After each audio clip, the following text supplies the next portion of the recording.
அனைவருக்கும் அன்பான வணக்கம். தினம் ஒரு திருக்குறள். ஈன்றாள் முகத்தேயும் இன்னாதால் என்மற்று சான்றோர் முகத்து களி அப்படின்னு என்ன அர்த்தங்க?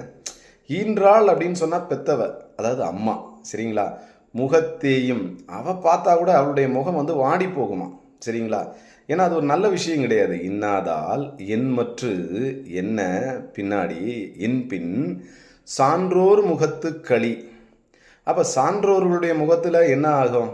இது யாரை பற்றி சொல்கிறார் அப்படின்னா, ஒருத்தன் நல்லா ஃபுல்லாக குடிச்சிட்டு ஒருத்தன் படுத்து கிடக்கிறான்னு வச்சுக்கலாம், ஒரு குடியன் அப்படின்னு வச்சுக்கலாமே.